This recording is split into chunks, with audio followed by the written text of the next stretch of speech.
Hello there, everyone. Welcome back to some more Let's Play the Occult Chronicles. Everyone, it is September when this video will be being uploaded to my channel. And you know what that means? It's time to herald in the Halloween season, or fall, with scary or creepy atmospheric games. And this game fits that bill. So, we're going to go ahead and do what we do every year and play through the game again, fighting off the Elder, which I really like for this game. If you're not familiar with the Occult Chronicles, this game is going into a playlist where I have nothing but the Occult Chronicles gameplay in it, so you can see myself playing it there. I go ahead and describe things in the playlist as to why I'm doing what I'm doing and how the game works and stuff of that sort. There'll be no talk about game mechanics in this video, or very little of it. With that said, I can already check over on my voice volume and it looks like things are coming out okay. Let's go ahead and make a new character. Alright, so as usual, we need to select a mission to do and the difficulty settings. So we're going to go ahead and fight the Elder, which I like doing during the Halloween season. I do like having a story speed because it puts a timer onto the game itself. We lose the game if we do not find and defeat the Elder before the final story token is drawn. Ancient difficulty is fine with me. And of course, I play on Reaper mode. Reaper mode means it's Iron Man. The game only will save when we quit back to the main menu. I will do that though on occasion, because occasionally there can be a glitch which locks the game and ruins all the progress we've made. So if we get something really cool or useful, I will immediately quit back to the main menu to make sure the game is saved, ensuring that we get to keep whatever it was. Alright, so with these settings now selected, let's go ahead and read about the Elder, and then we'll get into the game. The Elder. Despite the loss of 2 entire tactical operation teams, Operation Driven Stake has been a major success. The vampire clans have been smashed, 2 Elders have been destroyed, and those remaining have been driven into hiding. Mop-up operations continue apace. The recent intelligence indicates that some minor Nosferatu elements might have taken refuge in the abandoned Corvinus Manor. Your assignment is to visit the manor and determine the nature and extent of any vampire clan activity that is ongoing there. You should begin your survey in the morning and plan to finish before dusk to ensure your safety. Alright guys, let's make a character. So, I usually come up with some pretty cool names. We had Samwise go through this once, a boxer. Sarah Enowa went through here a few years ago. I think this year we'll just choose Lotaeri. I don't think I've ever had myself try to go through this game before, so why not give it a go?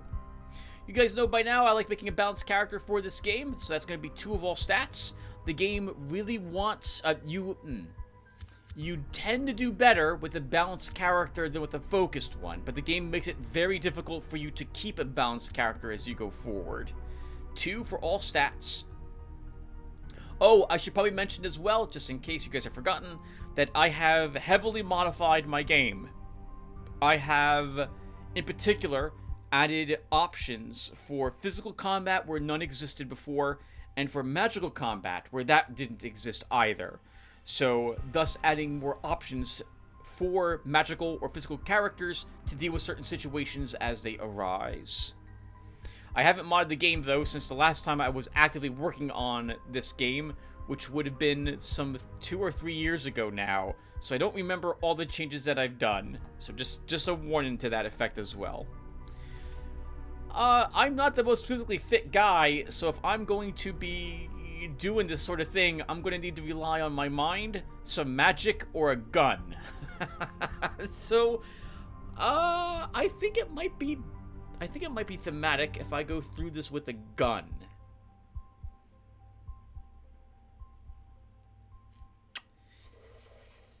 Okay, so if I'm going to use guns, which of these stats am I not going to improve beyond 1 point? Because I'm going to want swords, cups, and pentacles as additional skill cards going forward? Well, I just answered it then. So we're going to choose wands. Oh man, that's going to be a bit tough. It means we're going to fail a lot of sanity rolls going forward, so we'll have to hope we can survive that. But we'll choose wands as the thing we're not choosing a skill card for. Okay, so we have 3 points left over. Let's go ahead and choose 2 sanity, 1 health. We can choose a background for me. So I said a gun, so we're going to go ahead and hope we can start with one. Let's see.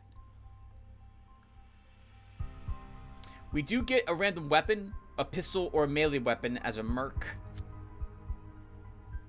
We do start with a pistol of some sort if we choose a police officer background. Let's see, what else do we get here? A combat edge, an air talisman, D6 starting sanity, that's pretty useless. 5 starting skill tokens is, it's okay, but I'd rather have a different pick.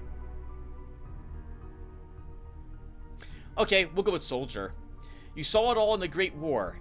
You've been shot, bayoneted, and gassed while witnessing the horror of man's inhumanity to man firsthand. You emerged from the Carnage house stronger and even more determined than ever to find some meaning in life. The odd seems the best place for now.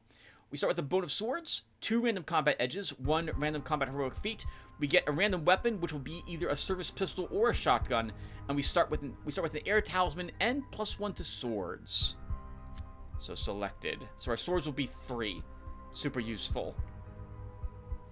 We get a bone to start, and since I don't intend to take a skill that will give us wands, we will choose wands as the bone. And we get a starting edge.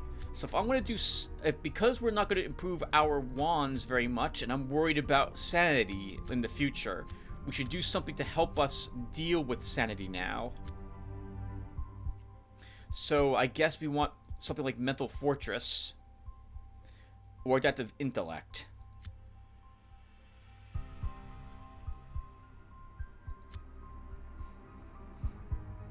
Adaptive, well, both of these would make sense from the character's background of having fought in the war. So we'll choose, which one?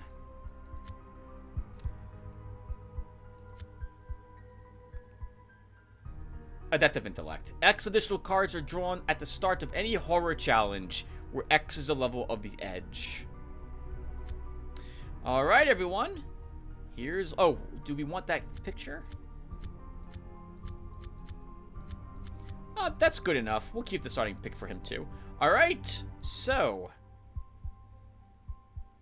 let's do this. It's just not the Halloween season if I don't play through Occult Chronicles and the Consuming Shadow for the channel. At this point, this is what, my 5th or 6th year doing it in a row? I think it is, yeah. This wouldn't be the same. This wouldn't be the same. We absolutely gotta play through this again. Looking forward to see how quickly we die this time. All depends upon where we meet the green ooze. If that's on the ground floor, and if we cut it right away, that's probably going to be it for Lotaeri. Been kind of lucky, because our starting characters the past few years have made it a decent way into the mansion before dying. Okay, so here we are. Let's go ahead and take a look at the things we start with before we go any further. And then we go back to the main menu to make sure this character is saved off. So, as you can see, we started with an additional swords, thanks to our background. And we start with the Colt 45, which is a decent pistol to start with. It gives us certain options to deal with creatures, lowering the target level by 2. And I don't think this costs any bullets to use this. We also have the option to use double tap. Bump the card value down on a random revealed non-face trick card -3. So in other words, when we reveal a trick, if it's a number and we have a card in our hand that could possibly take it but can't currently, we want to use the Colt 45 to guarantee that card gets reduced. This is especially useful if the card we just revealed is the only number card revealed on the board and we have a card in our hand to take it. So it's a bit situational, but I'll take it. We have 7 of 15 bullets for it as well. Okay. Next, what are our feats? Reckless Charge. This works rather well with the gun we just got. Roll 1 bone and bump the card values down on X random not yet revealed non-face trick cards minus X, and draw X cards, where X is the number of swords or cups rolled, whichever is higher.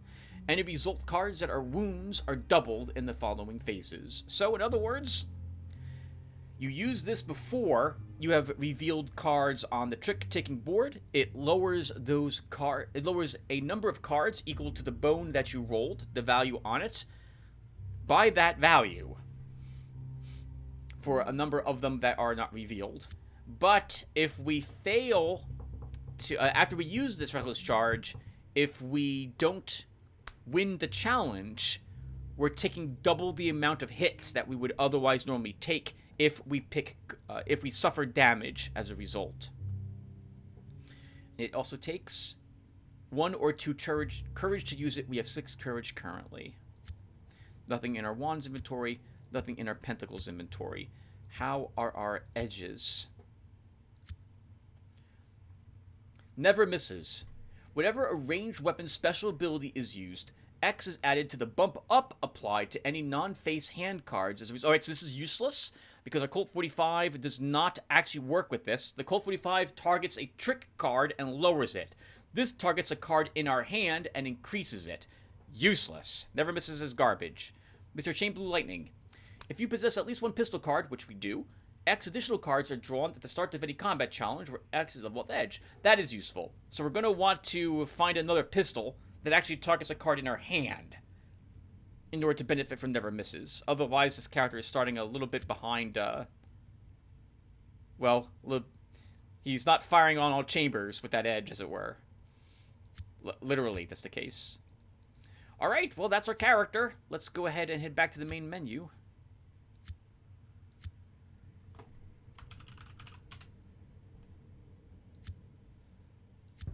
I always do this when starting a new game, just to make sure that the world is created. Alright. Well, look at this episode. Oh, we also start with the Crow Air Talisman. It always appears for challenges that it would appear for, with a 10% chance that when we select it, it vanishes forever. Okay, so well, you guys should know the drill by now. I like exploring the entirety of the first floor before going to the second, with the exception of the backyard, which is about as difficult, if not a little more difficult, than the second floor. Since we are over here toward this door, we'll start by heading towards that door. There might be a secret passage in one of these alcoves, but we'll search those if we're forced to come back into the starting room.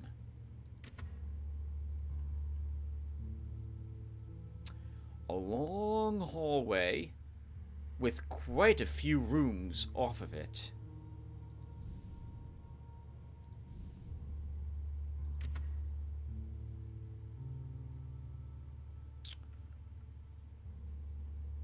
A strange operating room.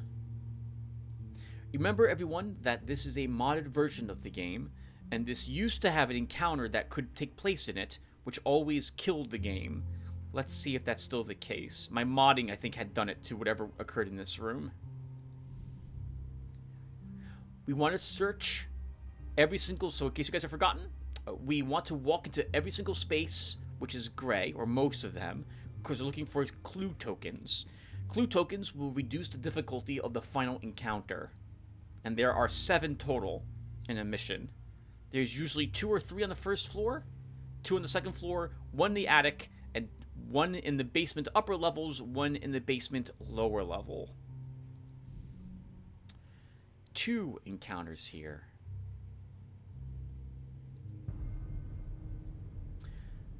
You're confronted with a strange machine that seems to hiss and crackle with otherworldly energy. There's something very odd going on here. You sense that it might be dangerous to get too close. The technology reminds you vaguely of the photographs that you saw that were taken during the first interdimensional war against the Telesrati. This might be a portal generator, and if so, that is bad news. You remember what happened at Tunguska in 1908. This is one of the few encounters in the game where we don't have to interact with it and we don't make a horror check against it right away. You're happy to put some distance between yourself and its strange energy, and you're pretty sure it won't be pursuing you. You see to watch out for any Talsrati that might be nearby, and there might be one here. Because the generator's in this room, this means that there might be brain bots walking around in this chamber too. We've found a clue token. Burnt crucifix. You find the charred remains of a crucifix on the floor. It looks like it just burst into flames and then went out.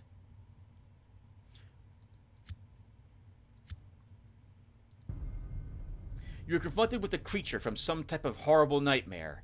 It towers over 7 feet tall and seems covered in a sickly, translucent slime. You can only describe it as a combination of a snail, cucumber, and octopus. You fight to control your revulsion. This thing is not of our world. It must be from another dimension entirely. You feel overcome with dread and a sickening revulsion. Your eyes wide in disbelief as a strange creature turns to look at you. So the first thing we do is have to pass a horror check. The way these work is that, based on your stats and the difficulty of the encounter, a certain number of cards are placed on the board, and you draw a certain number of cards to your hand. And there is a target number of points, 5 in this case, that we must gain by playing this minigame.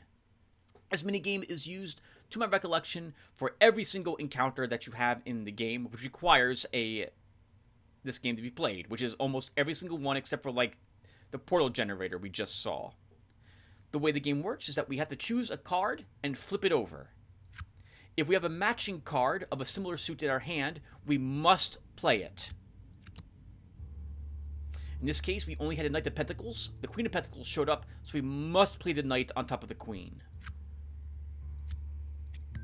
If your card is equal to or higher than the card that was revealed, you will earn points.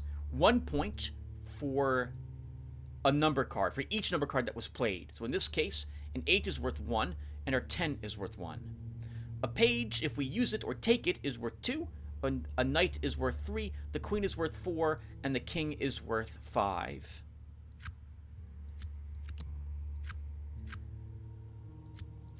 We failed the challenge.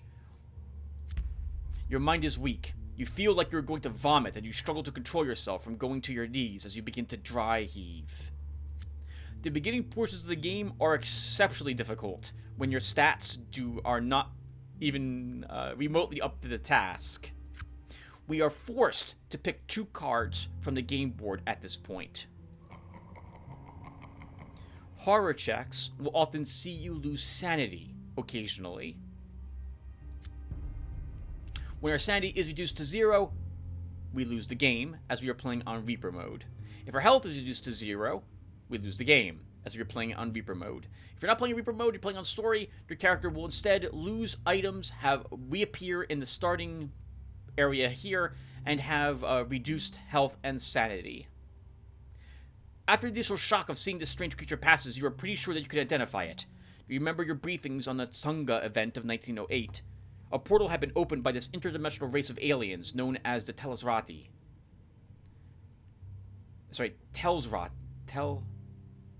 Teslarati.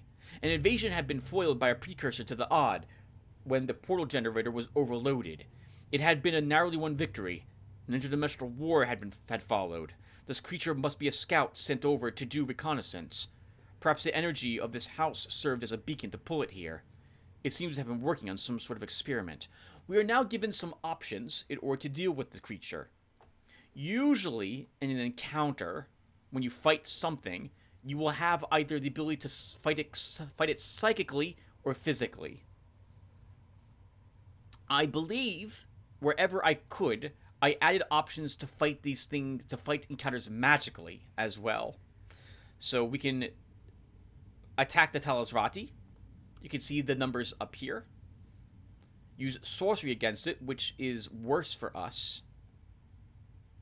Run away from it. We come back to it later. Or use stopping power. Okay, stopping power does require bolts if you want to use it. Let's try... We'll try fighting it physically once for one round. One thing you are pretty sure of is that these things bleed.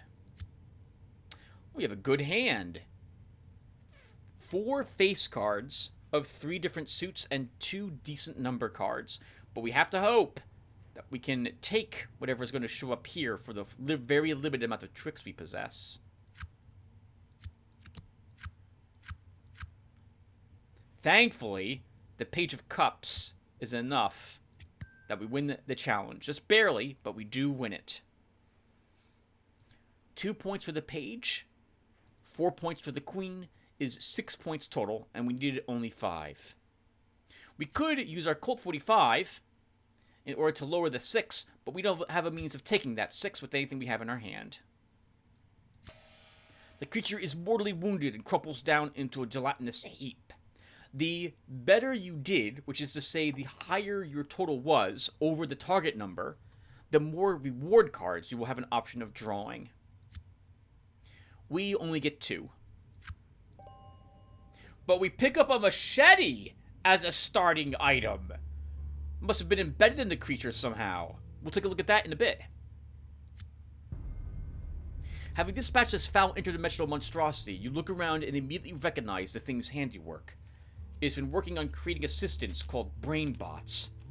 On the table is a canister containing a human brain. You can't be sure if this thing is even alive anymore. The body has previously been destroyed. It's kept alive by a network of power cables. Why this one was singled out and not put directly into a crabbot is a mystery. Was it being tortured? Or interrogated? So, we do not have... So, okay. Something else about the game? I guess we are going to talk about game mechanics occasionally. Is that most of the encounters in the game, which are stationary encounters, are part of a quest. But you can't get the quests for them unless your wands and or pentacles, generally, are of a significant level. 3, generally, for each. Sometimes 4. The only thing we can do at the moment is destroy the brain with our fists or by shooting it. We're going to come back to this brain later when we have more wands or pentacles to assist us with this. This thing isn't going anywhere and it might not even be alive. You decide you can come back for it later. We're going to go right back to the main menu so I can talk about melee weapons briefly. Because we picked up a machete and that is incredible.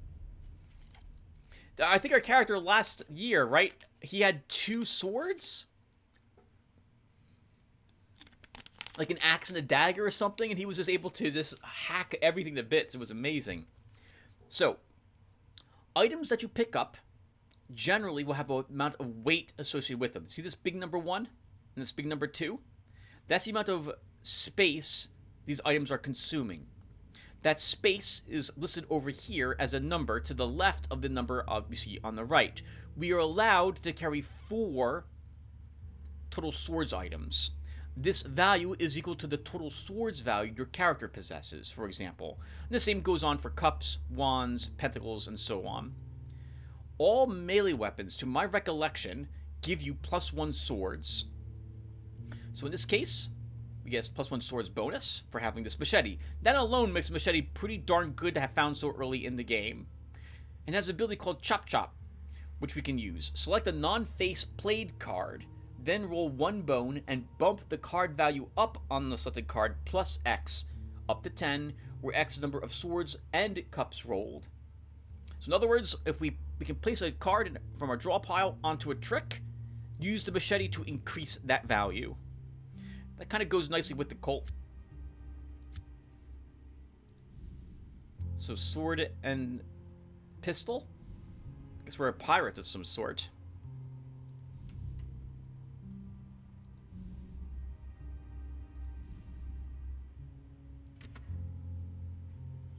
A study of some sort.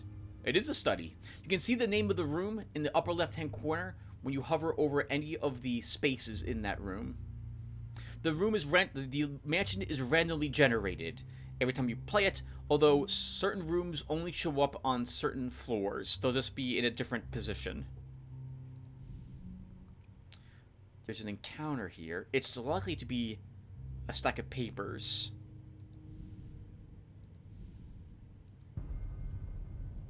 You see a bunch of papers spread out on top of a desk. Among the clutter are an assortment of old envelopes, letters, and even a few parchment papers. There's a chance to get some experience points from this encounter, but with the wands of only 3, and in particular pentacles of just 2, I would like to come back here when we've improved one of those stats. So I'm going to leave this alone at the moment.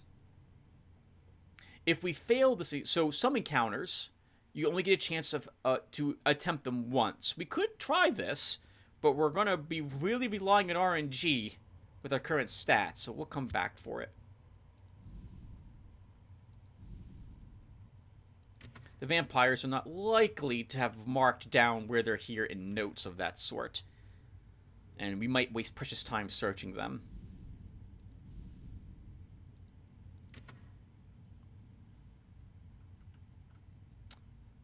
An art gallery.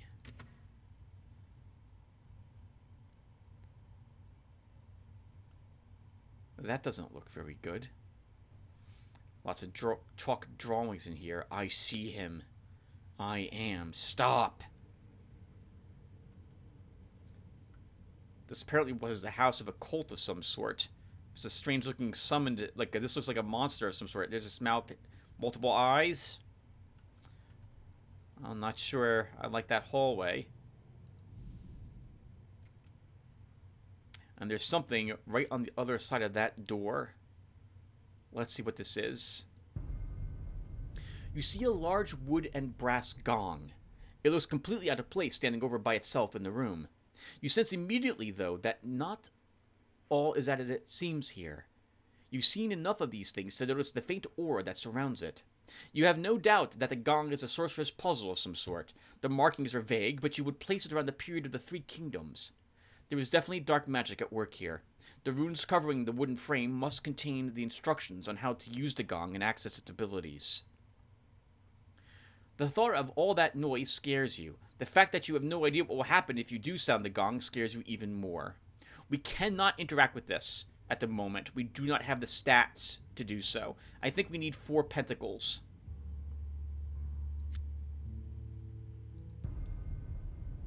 Your attention is drawn to an old tapestry hanging on the wall that depicts a medieval battle of some sort. It looks like it should be in a museum. Examining the battle scene a little closer, you immediately notice a large red hand that divides the 2 groups of armored knights.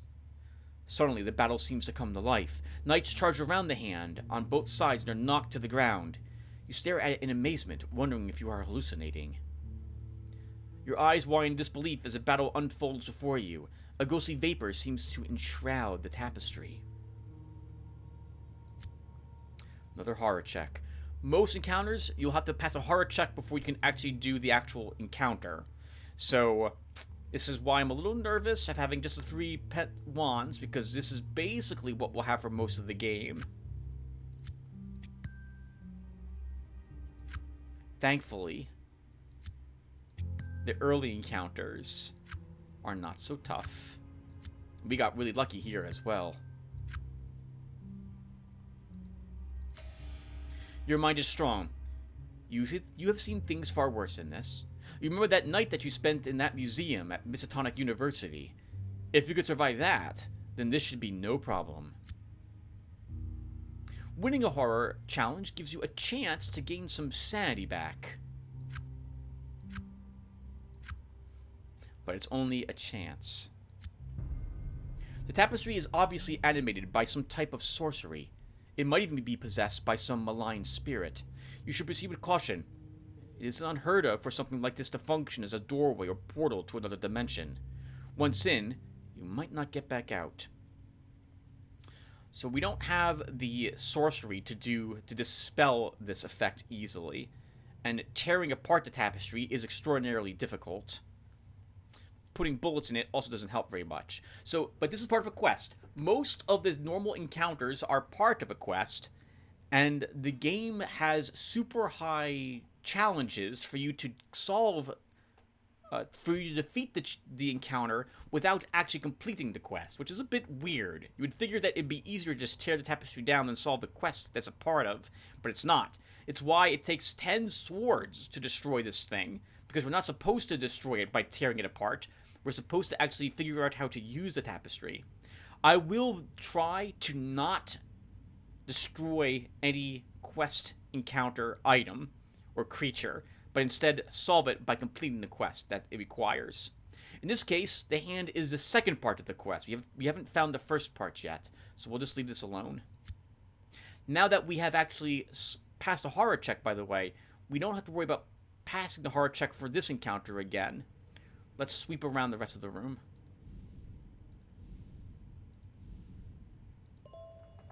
Another clue token. You find a scribble written on the wall in what appears to be dried blood. Beware. Nosferatu. With 2 clue tokens found on the ground floor, I'm tempted to not really search for more of them. We can avoid the hallway, it looks like, almost entirely, if I don't care about what's in front of these 2 doors.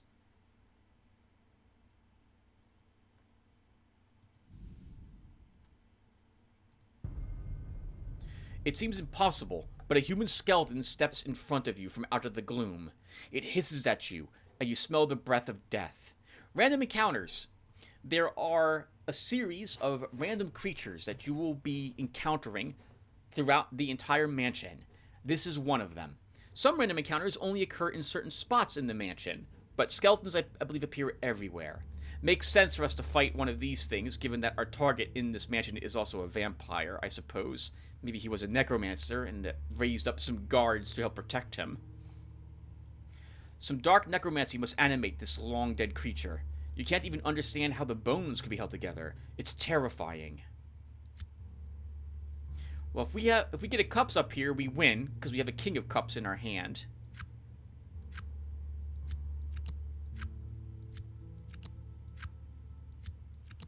But we didn't. Your mind is weak. You struggle to maintain your sanity. The existence of a reanimated skeleton is hard to fathom, no matter how many times you have seen one.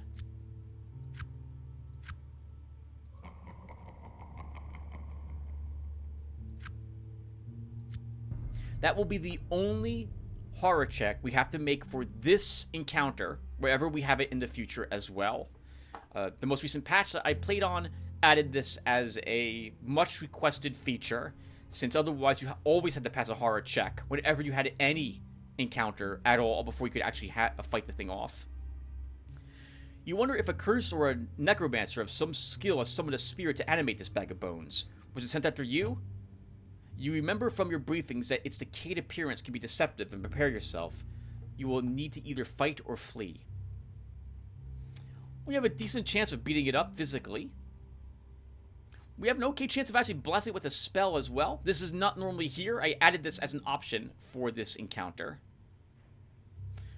Running away is actually less likely than defeating it. Stopping power gives us a good chance to actually destroy it.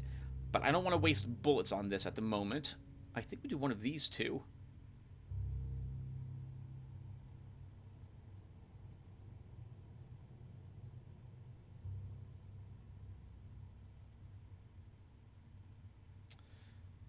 So, generally, when you fight a creature physically, your reward will be health points, for the most part. If you fight a creature magically or with psychic powers, your reward, if you win, will be sanity points. I would like more sanity to make up for the 2 sanity we lost, but I don't actually like these numbers at the moment, so we'll fight it. You've got a bone to pick with the skeleton. If you hack it to pieces, you suspect it won't be getting back up. Oh, we have a good hand. 4 face cards of 3 different suits. We play the knight. We've almost won the challenge just like that. We have to play the king on the ace. We're not allowed to flip over another card because we have to play a matching card from our hand on a suit if we possessed a card of that suit in our hand. Thankfully, we won. And we did a decent job, too. 5 points over the target number. I think we're going to be drawing 5 victory cards. You won the battle. You knock the head off and separate the spine from the rib cage. An arm is lying over by itself. The spell is broken, and the thing goes still.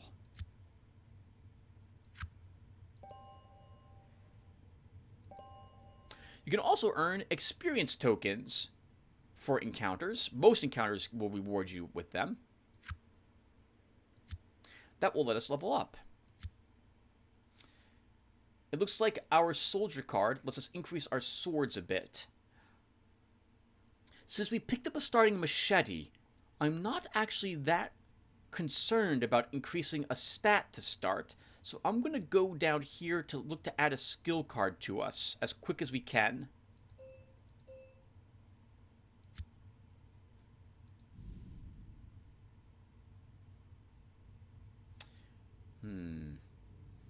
We're in a library at the moment. I don't know what this encounter will be. You see rows and rows of books. That would make sense. Most of the material is quite pedestrian, and what you would expect to find in the library as large a state as this one. However, occasionally you come across an item that is more esoteric, and you wonder what secrets and knowledge might be hidden here. You'll never know, unless you look, of course. There's a chance for us to get a spell from this, but I want better numbers. We'll come back for this. Your attention is drawn to an old suit of armor standing guard in the gloom. As you strain to make out its features, you realize something is terribly wrong. A sudden chill shoots down your spine and a sense of dread engulfs you. There is dark sorcery involved in this, and it nibbles at your sanity. Your eyes widen in disbelief as the cursed armor turns to meet your gaze. You must fight to keep your sanity.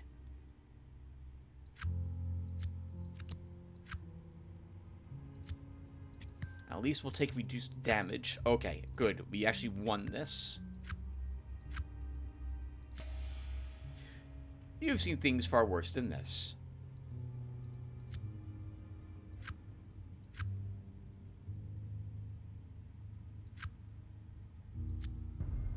The molded suit of armor is animated by some evil sorceress artifice. Such a curse would require great power and forbidden knowledge. Its gaze is locked on you, and you sense an intelligence of some sort. We can beat it up, probably. We have a decent chance of actually destroying it. Engage it in a psychic duel. But this is what we're supposed to do. Talk to it. It will give us a quest. And you generally want to do quests. The reward is usually something special, or at the very least a chance to gain some experience points, or even an Arcana card. We'll talk about Arcana cards when we get the first one of them, assuming we last that long enough to gain one. The issue with quests is that they do take time to complete, and you have to go back and forth between where the quest points are. If you have the story mode enabled, you always have to kind of consider how much time it takes to complete the quest versus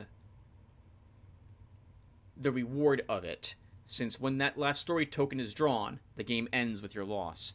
But this is early enough, we can go ahead and talk with the armor. You sense a keen intelligence before you. An aura of sadness permeates its very being. You also sense desire. Perhaps we can figure out what, if anything, this cursed suit of armor wants. We have a good hand with the Knight of Swords and Page of Cups. We just gotta hope one of these three tricks is a Swords card. Okay, let me explain a little bit more about this sort of thing too at this moment. We can win this challenge right now by placing that Nine of Pentacles onto that Two of Pentacles. In which case we'll win the challenge and we'll get like one card draw. But the better you do in the game, the more card draw you get, and the better a chance you have thusly of picking the right reward card to give you some rewards. Normally, I would fail this challenge and hope for a better result from a trick and draw card, but we could be here a while, and there's no guarantee I'll get a better hand than what I've got right now. We'll win the challenge with that. And we're able to play our King of Swords after all. It is only on a 2, but that still gives us quite a bit of card draw, because now we're 6 points over the target number. And we took all of the tricks. That is perfect. 8 card draw, I think, gives us 8 points over the target number. I think in this instance will give us 7 card draw, which is the most we can get for rewards. This was wonderful. The intelligence speaks to you. The sadness and anguish are nearly overwhelming, but you understand that it wants you to break its curse. 500 years ago, a Subotic witch stripped the knight's soul from his body, sealed it into the armor, and bound the key within a small glass bead. The bead was taken by a common thief who perished in this house 30 years ago. The haunted armor cannot use the key itself, but perhaps you can. We're looking for this now, somewhere in the mansion. And, oh, it's only 5 card draw we get. Oh, no. And we didn't get anything. That sucked. Okay, well, let's move on.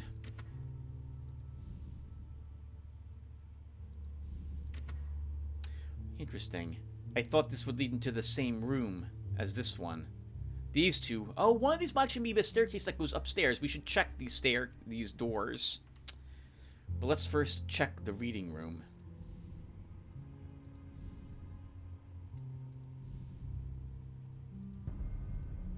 You immediately notice the enormous 12-foot stuffed crocodile displayed prominently in the room, which is adorned with many other eccentric collector's pieces.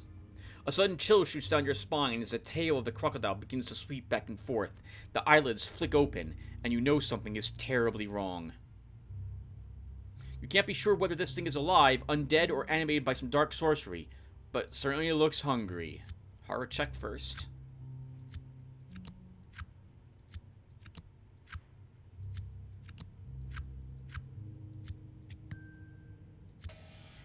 So you've seen things far worse than this. The crocodile turns to face you, and you can clearly see the stitches that indicate that this creature was stuffed and reanimated probably as a guardian for this place. Its gaze is locked on you, and it slowly starts to advance towards your location. This thing can be pretty dangerous, guys. We can take a wound from this, so I think we run from it. You decide to turn and run. This thing is as fast on land as it is in the water, so you have a bad feeling about this. Unlike any other challenge, to my recollection, when you win a fleeing challenge, you should just stop at that point and not play any other cards. Because we don't care about the reward cards for fleeing. You catch it by surprise and you manage to slip away. The reason is because the only rewards that you earn for fleeing are negative. You can lose courage, lose sanity, and life, if I recall correctly, by flipping these cards over. There's a very small chance of one of those things happening. You thankfully never need to flip a card as if you win a challenge, so I never will flip a fleeing reward. I don't know why the game was balanced that way. It seems like an awful decision to do, and once the player knows it works that way, they'll never turn over any fleeing cards as rewards. You smell the pipe smoke before you even see the creature sitting in the chair. By the time you realize what you are facing, it's too late to stop and quietly sneak away. You've only seen pictures in old illuminated manuscripts, but you recognize the creature immediately. It's the Rashasha, a demon of the Great Illusion. You've seen enough legends turn out to be true, but this one still shocks you. An aura of evil surrounds this creature. You try and remain calm and keep your grip on your sanity.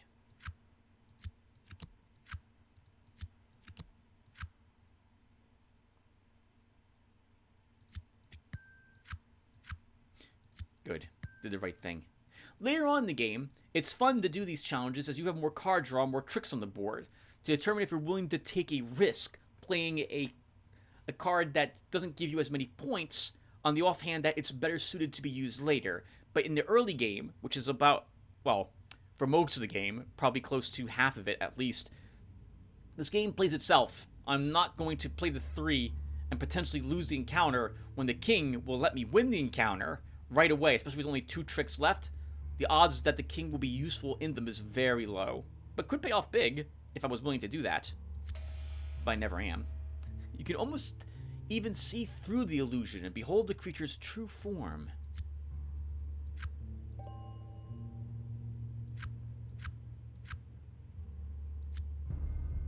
The Rashaka beckons you to sit down next to it. You feel a tremendous sense of unease as you approach the creature. You know that according to the legends, it can shape change. This one seems to have chosen the appearance of a tiger. These masters of illusion love a good bargain and the taste of human flesh. Looking at the clutter of dishes on a tray nearby, you hope that this one still isn't hungry. So this is part of a quest. We don't have a good chance to talk with it, but I think we should try. It's better than fleeing. You sense a keen intelligence before you. You should be able to communicate with this creature and find out why it hasn't killed you already. That's an okay hand. And we win. I am going to win. Then try to farm a higher score.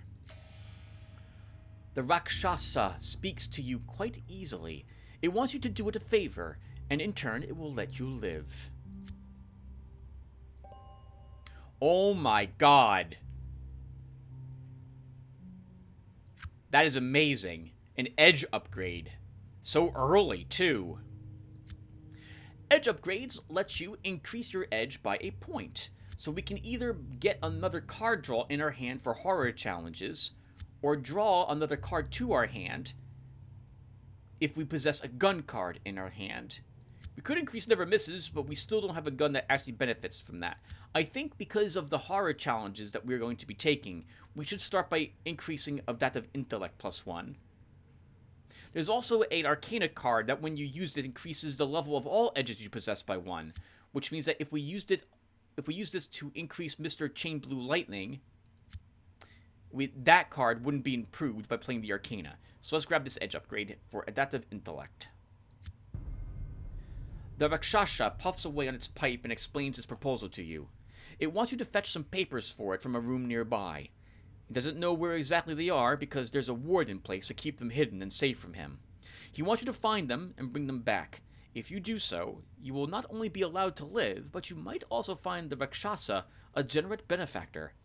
At least, that's what it seems to suggest. Cool! I'm going to go back to the main menu because we got an edge upgrade.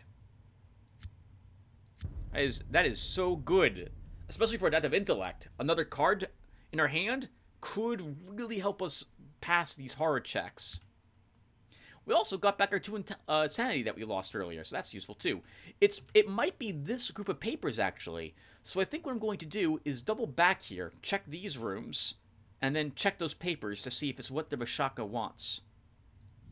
Completing a quest early could be really useful if we get some nice experience points or something from it. It is a staircase up. Okay, so I'm going to go upstairs, but we're not going to explore this floor. I just want to mark it on the map so I know where the second floor, like a passage that leads to these stairs on the second floor. The second floor is always okay. There are 2 stairs that go up to the second floor somewhere on the first floor. And the hallways that travel through the second floor are linked together. So you can get from one side of the second floor to the other, for example. So I like knowing where one of the staircases and what the hallways are like that go to it. By traveling up these stairs to put it on the map. This way when I find the other one on the other side of the mansion, I can see how far away they are and if I'm getting close to where the other staircases are located. Another operating room, hospital room. Interesting. So patients, I guess, were probably strapped here and then brought to the operating table that the Telesrati were using.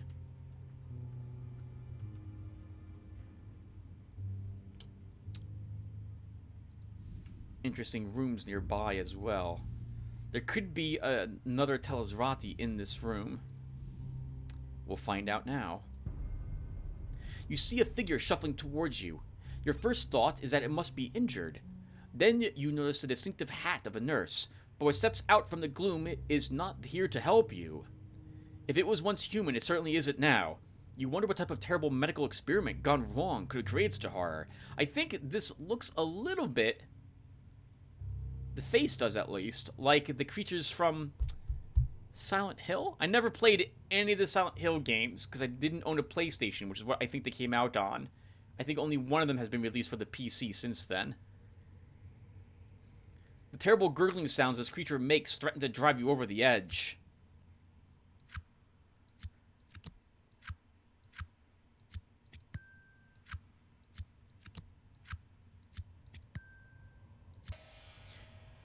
You You survived 10 weeks of the recovery ward with Nurse Ratched.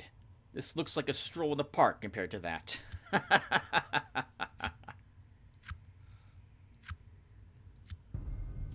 The disfigured nurse creates... Wow. The disfigured nurse creature seems intent on helping you. You will need to either fight or flee. We have a good chance of beating it up, assuming that we get the tricks that we need. Can easily flee. I think we'll fight it once. It looks real enough to you. Your best guess is that you can do enough damage that it stops moving. Good hand. 2 kings. And other face cards. Is that right? Yeah, 1 page. 3 different suits. Let's hope we can play a king. There's a king of swords. We can get our ace, sir. There's a knight of swords. Uh-oh. Uh-oh. This is looking really bad. We failed.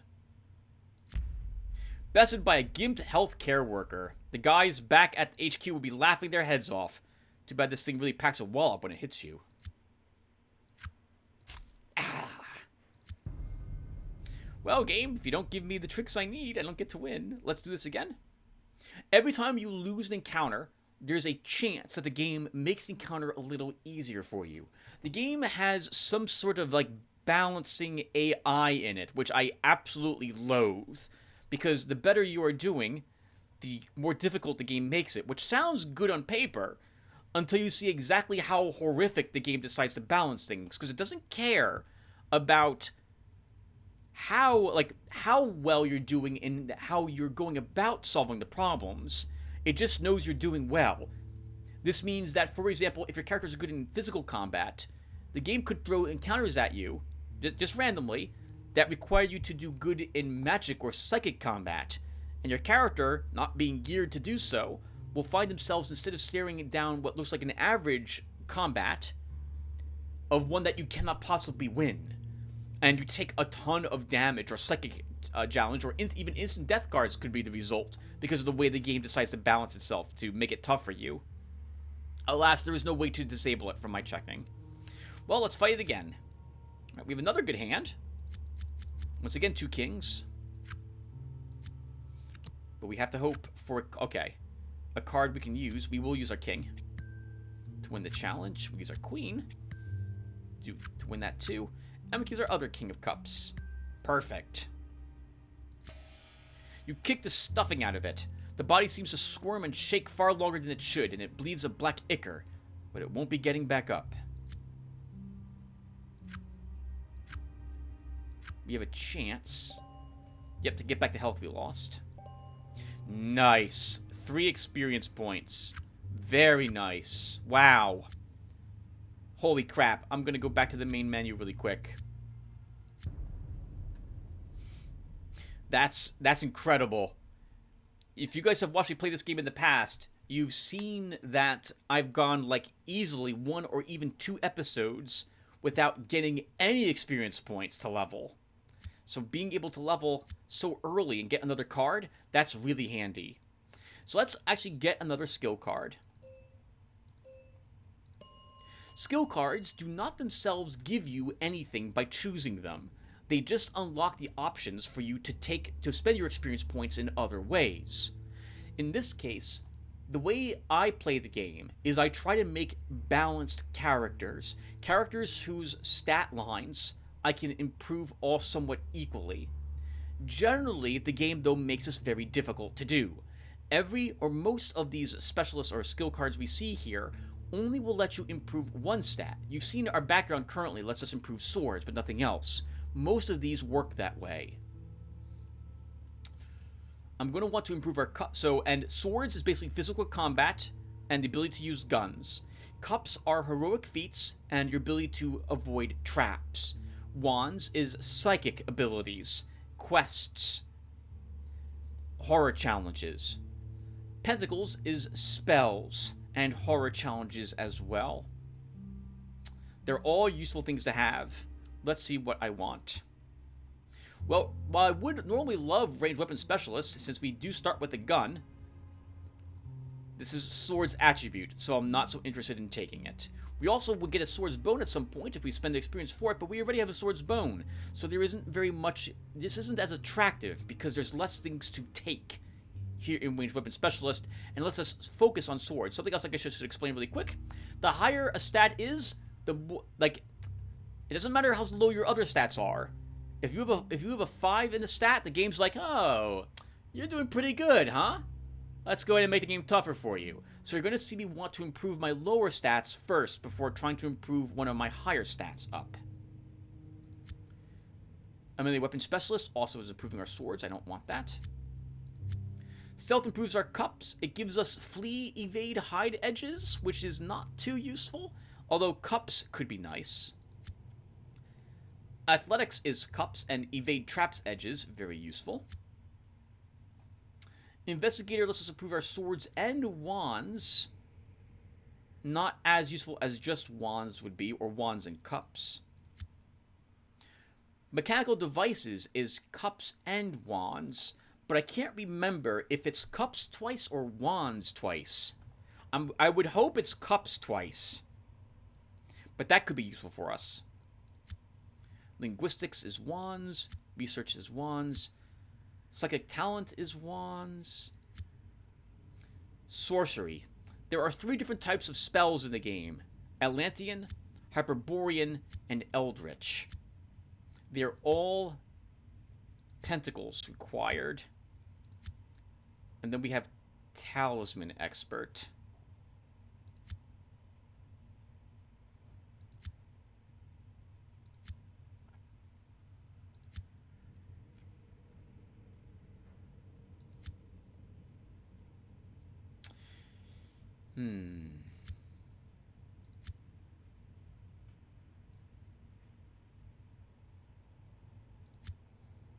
We go with athletics and pretend that Lotaeri had a great deal of physical training as well as time at the gun range.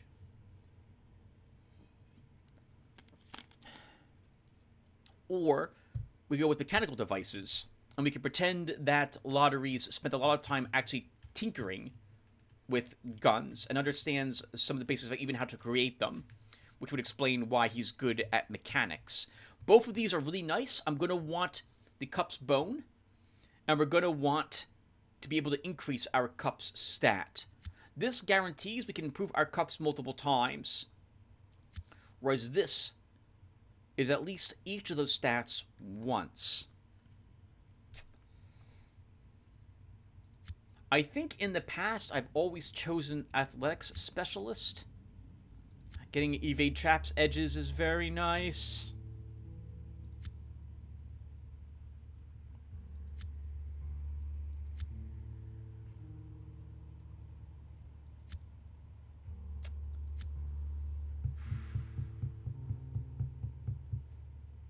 But we'll go with mechanical devices. We'll make it a little more tricky for me.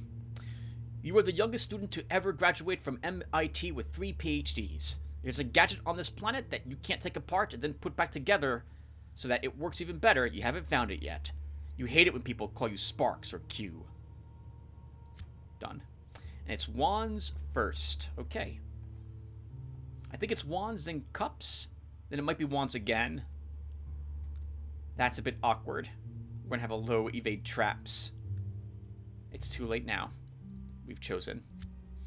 Actually, it's not too late. I could Alt F4 to kill the game and choose a different skill card, but we'll select this.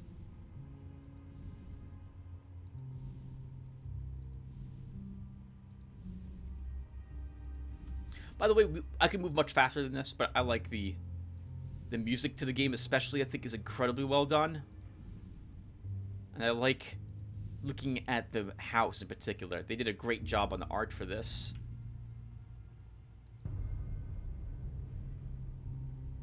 Okay, this is not actually what the Rashaka wants. We'll leave this alone again. If we can improve our wands another point, that will allow us to make that check a little easier. You stumble upon a small twisted hunchback dwarf. He seems to be surprised to see you as you are to see him. He seems to be as surprised to see you as you are to see him, in fact. He must be a servant of some sort. Without hesitation, he starts yelling, "Alarm! Alarm!" There seems to be no one around to respond to his cries for help. I think this is a nod to the Nosferatu movie, but I've never watched it, and so I don't get the reference that this is making here. He's actually a bit tricky to beat up, but we can do it. I added this ability, Shatter Its Mind. Normally this is not available. I added a spell option for it too. Or we could just run. We'll fight it. You said to silence this creature as quickly as possible. A good hand, where the game is absolutely loving me at the moment. We have a face card for all 4 suits. That's promising. We just have to hope we can use them here. And that's not a good start. Hello, King. That, though, guarantees we win the encounter. I hate you, game. The 2 kings for suits we don't have showed up, and a queen for a suit that we don't have a higher number for. So how about that? The game really hated me, but it gave me at least a Queen of Pentacles to take that 10. Man. Vic, did you do this on purpose? I know you don't watch any of my videos, Mr. Davis, but it feels like you do this on purpose with the way this game decides to lay out its tricks sometimes. You give me a good hand, I'm feeling pretty confident, and then it just all spirals out of control because the tricks on the board are just awful. The chosen creature lets out a pathetic moan as it crumples to the floor. With its last breath, it gasps, "The master will not be pleased." I think you can get bullets from this creature.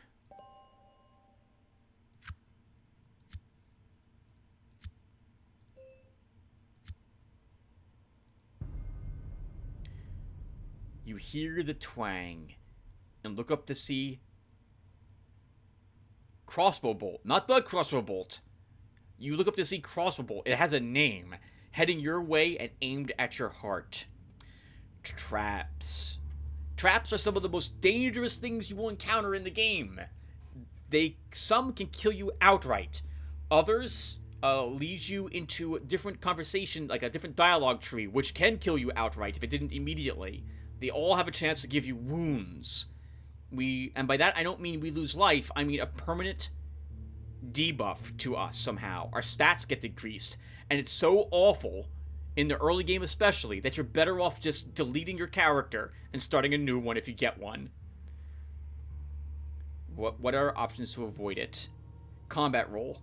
Your battle instincts kick in and you drop to the floor and roll away. Or instantly dodge. So we get one more draw for combat roll. So that's what we're doing. We have 3 kings in our hand. So we are winning unless the only cards up here are sword cards. I don't mess around with traps. If I can win a trap challenge, I will immediately do so. Because it's far better to win the trap than risk getting a wound. Thankfully, we're even going to win this with quite a bit of over the points requirement. Wow. The game, wow, game, thank you. Vic, I mean, this is great as well. I prefer it when your trick cards do something like this. 14 points over for traps. That is wonderful. You drop to the floor and roll, avoiding the lethal bolt. Victory cards, the rewards for traps, could be an Ore of Fortune and experience points. So I'm going to hope for an Ore of Fortune.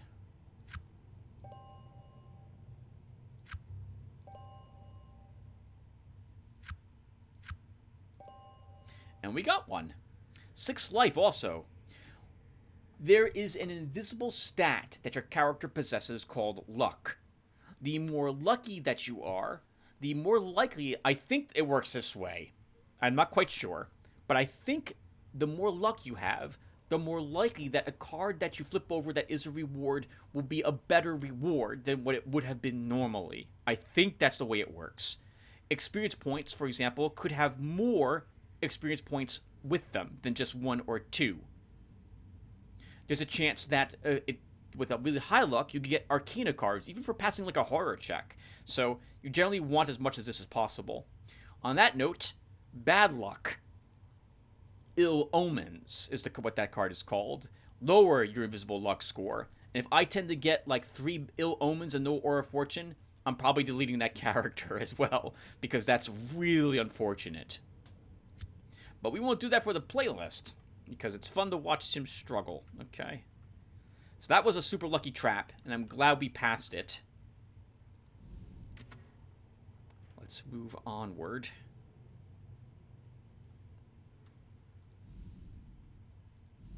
Traps are usually in hallways, but they can also be in rooms. I was fully expecting a door over here. There might be a secret one, but probably not. You have come face to face with the living dead. Slow, ponderous, and mindless, zombies are still not to be underestimated. They can overwhelm you with numbers and be feasting on your entrails before you know it. Despite having dispatched quite a few of these undead automatons, they still creep you out. Horror check first. Another great hand for this. This is amazing. The game might have thought that I wasn't going to play it again this year. And it's being really super kind to me at the moment. You have seen things far worse than this. You finally remember your last mission with Officer Rick. It was utter zombicide.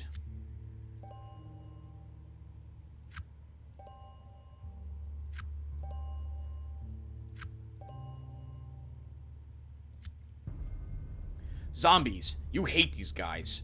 This place certainly knows how to keep you on your toes. Don't build a summer house here. Well, we'll go ahead and fight them. Just remember, attack the zombies. Just remember to aim for the head. Ooh, that's a bunch of low cards that we have in our hand.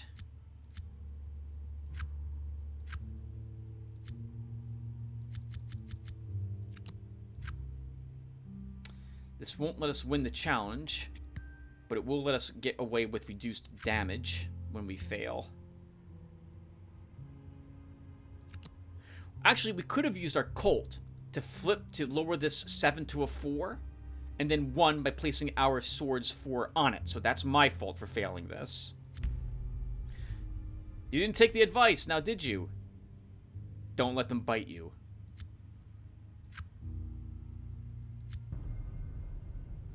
Well, we didn't take any damage.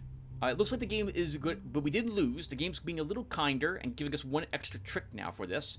Let's keep going. We'll keep trying to beat him up. A 2 of Cups, play the 4. King of Cups, play the 6. Queen of Pentacles, play our 8. Knight of Wands, are we losing this? No, we're not. Okay, good. You won the battle. The dismembered zombie bodies still twitch around on the floor, putting on quite the show.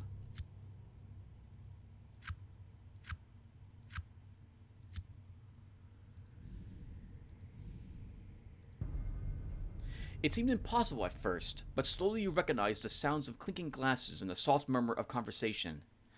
A long dining table stands in front of you, surrounded on all ends by dusty chairs. As you come nearer, you think you detect some movement around the table, and the hairs on your arms begin to stand on end. It's suddenly very cold. A ghostly face peers out from behind one of the chairs, and in a heartbeat, you see the apparition seated all around the table. The scene twists at the threads of your sanity. This is by far my favorite picture in the game. I love this, the look of this. I can just imagine us walking up to these big chairs, and as we're about to reach out to grab one of them to see what's on the table, a face peers up from around it to see what's about to disturb it. It's a ghostly face. That's wonderful. You struggle to comprehend the brush with the supernatural. You have rarely seen this many ghosts congregated together before.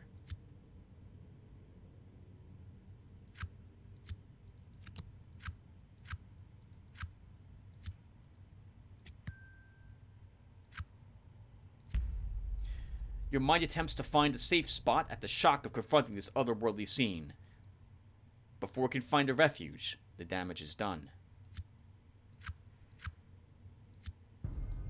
You're confronted with a very unusual scene. You stand before a dinner party of ghosts who, for the most part, seem completely oblivious to your presence. Occasionally, you see a ghost looking around as if trying to find a servant. However, most of them seem fully preoccupied with ghostly gossip and dinner chatter.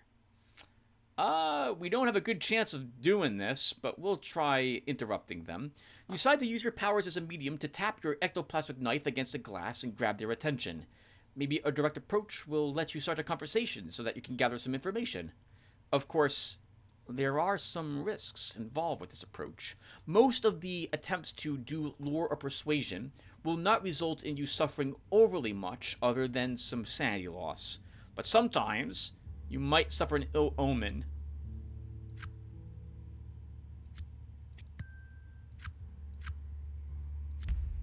Rows of ghostly heads turn towards you and gaze expectantly. They seem to stare right through you, and then before you know it, the entire group is back at its mindless chatter and pleasantries. We will keep doing this. It gets a little easier for us now. We get an extra trick card. This lets us win. We'll totally do it. Rows of ghostly heads turn towards you and gaze expectantly. You offer a pithy toast and they seem pleased. Before you know it, you are gabbing away. The general consensus is that the lack of a proper dessert is spoiling the festivities.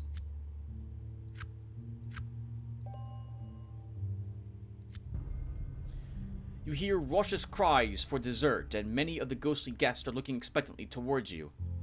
Would you be so good as to find the butler and order our dessert? You don't have the appetite for this right now. Very, very good, Vic Davis. Very good. Alright, we'll increase our wands up to 4 now. And I'm feeling like we probably could go down here and investigate that stack of papers. But we'll go back for that later. Since I don't want to go all the way back just for that. We'll keep pushing out to the right instead of the mansion. But everyone, we've been playing for about an hour, so we'll stop here at the moment.